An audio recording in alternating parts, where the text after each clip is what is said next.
Oh, yeah. See, we plan ahead. That way we don't do anything right now. Earl, explain it to me. And last but certainly not least, everybody, Oh yeah.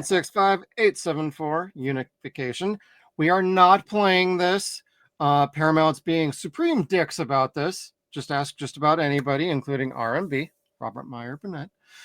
But this is unlisted. If you want the link to this, you can go to Otoy, Otoy. We will have a link in the description down below. If anybody puts a link in the chat, we will pin it for you. But what's going on here is we finally get the Kirk and Spock send off that Star Trek and Paramount have been unwilling to do for the better part of over 15 years. And before tonight, Kevin checked it out. Chad checked it out earlier this week. Erwin, have you had a chance to check it out? I did not know if you actually talked on your. We poked around watching all of them and looked at it. I haven't seen it. I've seen like the old Star Trek movies. I'm not a big Trekkie guy though, so I haven't gotten around to watching it. But what I saw, because it's AI, right? No. Largely, they do use Sam Witwer. Is it right, Kevin? Sam And Witwer. as an actual person for Kirk, and they just modeled the head on after him. So Okay, that's Sam Witwer right there, but they actually did the AI over his head. Yeah, they refer to it as digital prosthetics. Impressive. They added a little bit of digital fat to him. Yeah. And then sucked it back. Then they got Savick in here. There's lots of callbacks, and it's a very touching. So for like fans of this franchise for years, like Erwin said, he's only seen the movies. Some of us have grown up with these. I grew up with this show. I grew up with the movies. This touches the feels for a lot of us who are very disappointed with modern day Trek, period. Ever since Enterprise ended, everything after that's been very like, for some it's hit or miss. For me, it's been mostly miss. I can't get into any of that shit, including the newer movies, and I like the cast. So it's kind of hard to get into that. This in like the 4 shorts, because there's the first one, which was 20 seconds. Then they start to increase to like a minute, then 2 minutes. This is a full 7 to 8 minutes long, not counting credits. And altogether, you get a nice little, I want to say less than 20-minute short. Robert Meyer Burnett did have a supercut he put together of all of the clips together. So you could probably still find that. We'll put a link for that down below as well.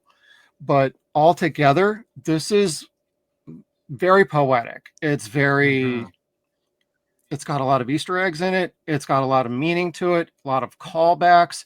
So fans of this franchise for years and of this show, you're going to get more out of this than you ever did out of anything, even all the way back through the Next Generation movies and First Contact. This resolves Generations in a way that Generations is actually maybe watchable now. And I'm not kidding. This is freaking fantastic. And there's like really literally 2 lines of dialogue in this whole thing. And it's utterly fantastic. And I've been very much against like AI shit, but like you finally get the goodbye to. Yeah, the AI is what I wanted to mention, because like with Hollywood, AI is going to be able to do a lot of good, especially in like VFX and whatnot, getting post-production times and costs down and stuff like that. But there will be a lot of problems. But for indie people, indie studios, YouTubers, just amateurs, just fans, the stuff we can do with AI, especially in the future once it really improves, especially AI video. But with the power of AI and the affordability of like red cameras, like really high level professional cameras getting cheaper and cheaper, man, we're not going to need Hollywood here in a decade or so. Yeah, we're going to get the shit that we've been wanting for years, and it's going to be from indie creators like this. And while Paramount and like Skydance and Lucasfilm Sound were all in on this, it's still an unlisted item. So I can't make it public for whatever reason, and nobody really understands why. But this shows you what the power of AI could do. And in the right hands, this could be okay, but we still got to watch what we're doing with AI. We don't really want it to kill the industry entirely. It should be as a tool, and it should be used to accentuate things, not take over things. or I watch. replace them. I watch a YouTube channel, Charlie Hopkinson. He does the AI like face swap, and he's a British comedian, so he does impressions of like Obi-Wan Kenobi, and then so Ah, they review like Star Wars, and he's Obi-Wan and like Qui-Gon and Anakin, stuff like that, and then they use the AI to put their faces on it. And it looks really impressive, and his turnaround time on it is insane. Like a new episode will come out, and the next day he doesn't have it. He usually will get it up for like his Patreon or something. So in like 2-day turnaround, super high professional, plus 20 minutes. It all looks really oh good wow. with the AI. It's super impressive. And I'm gonna have to check that out. Charlie Hopkinson. Yeah, all of his Okay. he got popular doing reviewing like the Star Wars Disney Star Wars shows.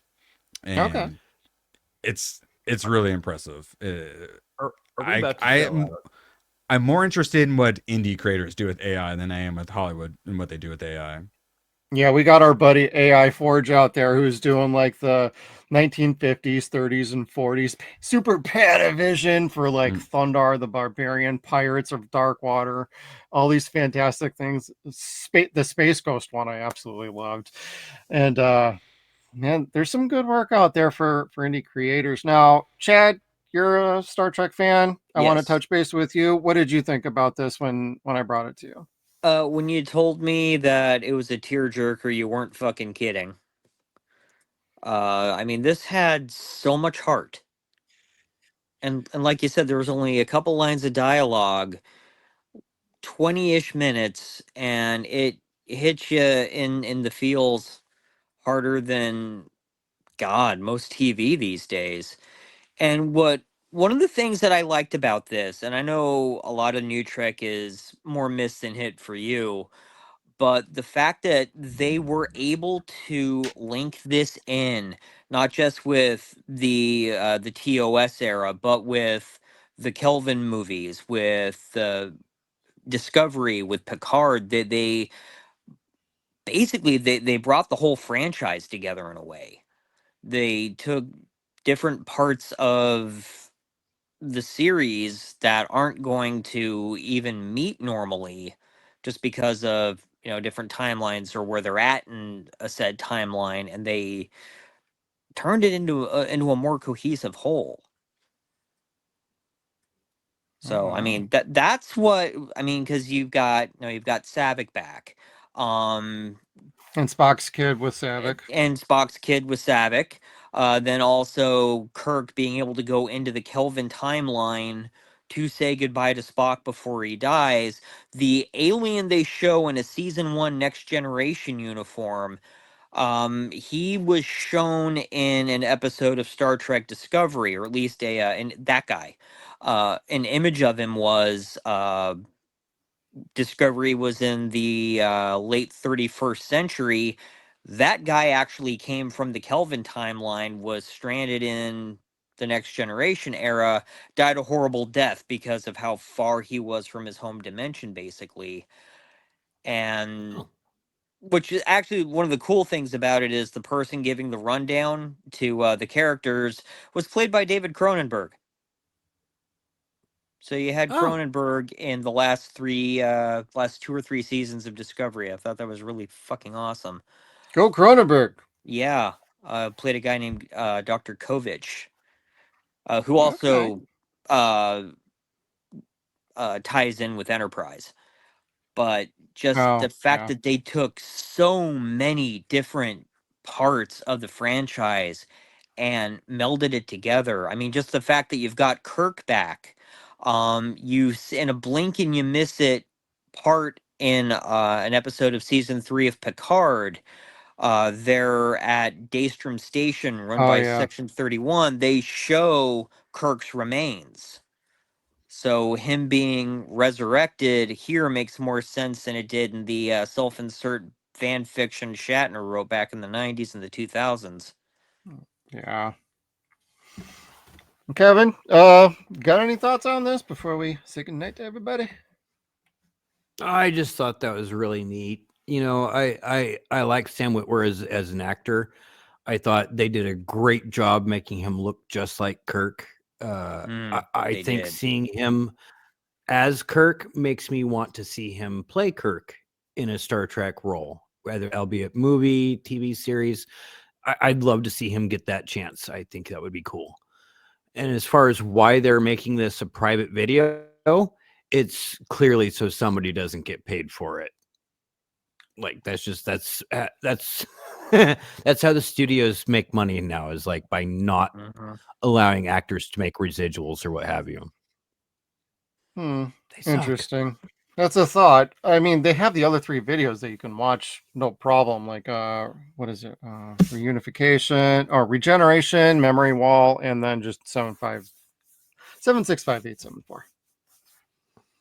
So those are all available, but this one's not for whatever reason. Thank you for watching this clip from our Dead Wire live streams every Saturday night at 9 p.m. Pacific time. Did you like this clip? If so, please make sure you hit that like button, share, and subscribe to this video. Stay tuned to all of our video content. Thank you for tuning in. We'll see you next time.